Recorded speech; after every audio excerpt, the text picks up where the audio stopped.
I think money is somehow like this massive source for abundance.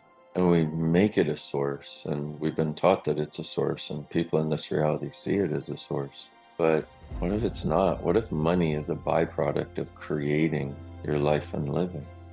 If you could walk through the world with no judgment and no separation from anything, being able to receive the gift that everything and every person is. Make a choice to not avoid, to not defend, to not prove, and simply be. That is the beauty of being alive. If you're willing to ask for the beautiful energy underneath everything.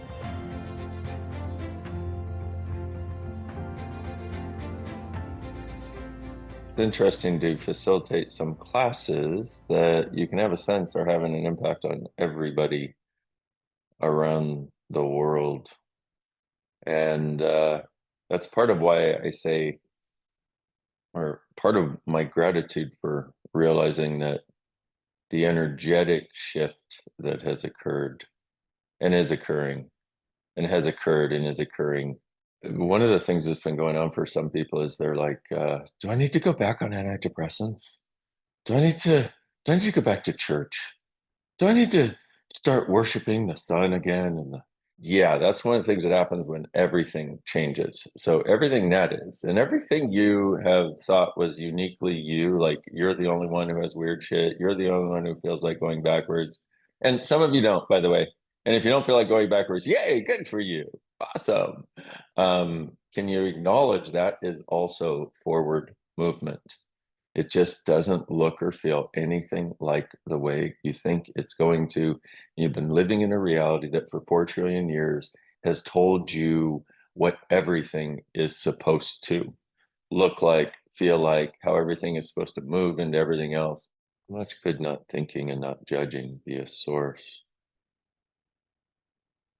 and allow your being to be the source? So we just won't allow it to be. And when we get to a non thinking space and a non defined space, how much do we assume that's a wrongness, but how much of that is an implanted, explanted point of view to get you to always go back to the thinking and the solace of having everything and everyone defined. Remember the phrase, everything is the opposite of what it appears to be, nothing is the opposite of what it appears to be. So what if you're purposely changing and letting go of what was so you can have what you know can be?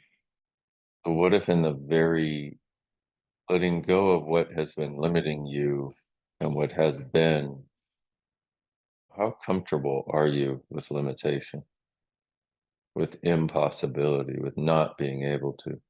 And so as the limitations dissolve based on your choices, even when you don't know what you're doing, your choices. That's what all these access consciousness tools, and that's what us getting together a couple times a month, and that's everything else that you do. How much do your choices actually, how much are they creating what you're desiring? But then how much are you slowing it down so you don't have what you desire too quickly so you can maintain the control so that you can not be too out of control so you don't access too much so you're not bad, terrible, vicious, mean, awful, and evil so you're not too miraculous. And what if it never looks the way you think it's going to? What if you're not wrong? What if everything truly is the opposite of what it appears to be, and nothing is the opposite of what it appears to be? That is the beauty of being alive, having a sense of no separation. Like I think money is somehow like this massive source for abundance. And we make it a source, and we've been taught that it's a source, and people in this reality see it as a source. But what if it's not? What if money is a byproduct of creating your life and living?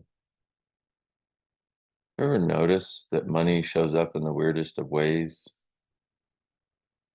if you're willing to create your life and go in the direction of what makes you lighter.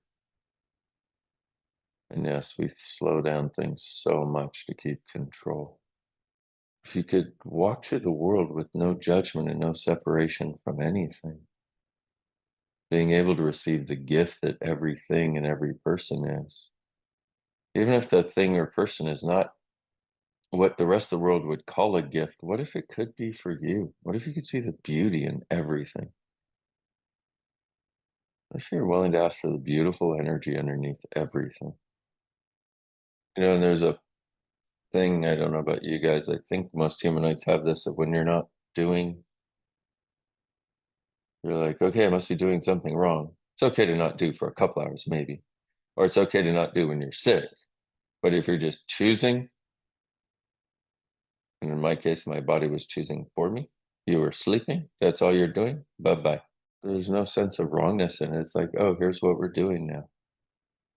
And the knowing that this is part of what is required to get to where I have been asking to go. What if this is what you're asking for showing up in a totally different way than you thought it would? And exactly this, what if this is what we've been asking for showing up in a totally different way than we thought it would? Does it make you lighter when I say it? See, because if this reality has told us how everything is supposed to show up, so we won't go beyond this reality. And if you have a resistance to it showing up in some other way, then you're resisting something beyond this reality, possibly, probably. So you think it should all fit in a box and feel a certain way and have the right color and have the right structure and have the right feeling and all that sort of stuff. And that's not because you're wrong or because you're stupid. It's because that's what this reality has told you for 4 trillion years. And you've been here pretending this reality is real and true for you. See, also, when we get to undefined, we often sort of slow things down. And that's fine. What if that's not wrong? But what if it's also not the only choice we have? Everyday life doesn't involve a lot of this reality's work. And I sometimes go to, I might not be doing enough, and then I create things magically without working. Yep, that's you. And other times I destroy my creations. How can I change that? Choice. I know you hate me when I say that, but when it finally lands, you'll own it. It'll be yours.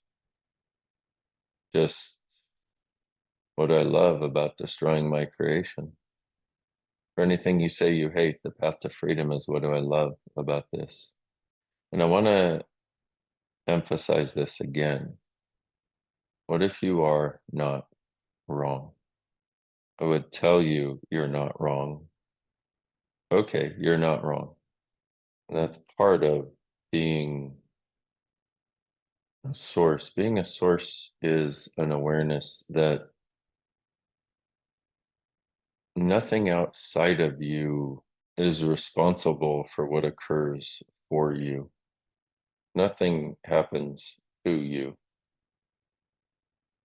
So, for example, money's not the source, you are. You are the source of money, not the other way around. I mean, if you look at it, kind of makes sense if you say it that way. Are you the source of money or is money the source of you? Huh? Yeah, you're the source. And the people that you value are not the source. At best, they can be a contribution. So how many other people have you made the source?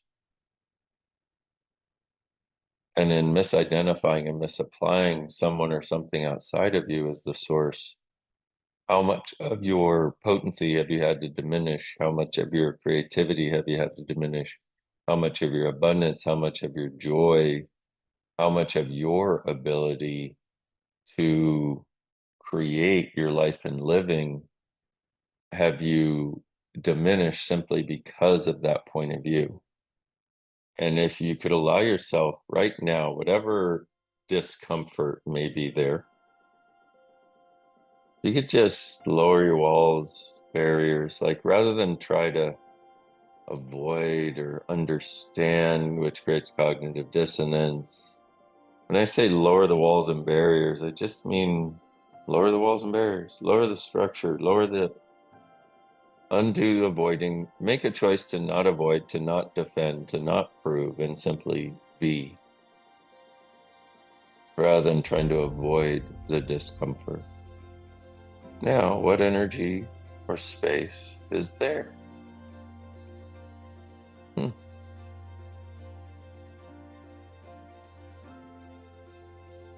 Discomfort, or is it creation? What is possible now that you can't even fathom or imagine? What's possible now that's never been possible before?